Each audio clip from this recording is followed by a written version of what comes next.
Isinalakay ng mga otoridad ng isang greenhouse sa bayan ng Tublay, Benguet na ginawang taniman ng marijuana. Ang operasyon ay pinangunahan mismo ni Police Regional Office Cordillera o PROCAR Regional Director Police Brigadier General Erickson Dilag kasama sina Philippine Drug Enforcement Agency Cordillera Director Martin Francia, PROCAR Deputy Regional Director for Operation Police Colonel Ledon Monte at Benguet Police Provincial Office Director Police Colonel Lambert Suerte. Nadiskubre sa isinagawang police operation sa sitio Duban, Barangay Kaponga ang nasa 70 purely grown marijuana plants nagkakalaga ng tinatayang 18,000 piso. Ayon sa pulisya, ang nasabing greenhouse ay pag-aari ng isang individual na nauna nang naaresto sa isinagawang bypass operation noong Marso 12 sa naturang barangay at kasalukuyang nakakulong sa Benguet Provincial Jail. Sinabi pa ng mga otoridad na naglabas ang Regional Trial Court ng La Trinidad ng search warrant noong Marso 24 kasunod ng pinaigting na monitoring at follow-up investigasyon ng pulisya.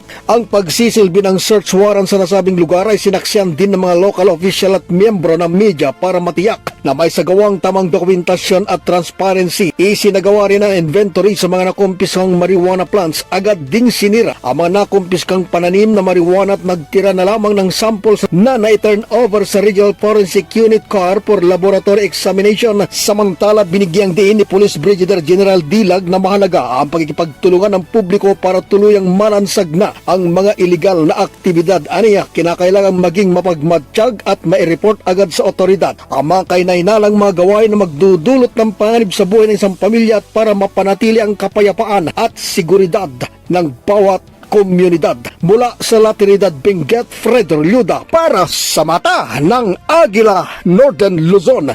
Matatag, matapang, matapat.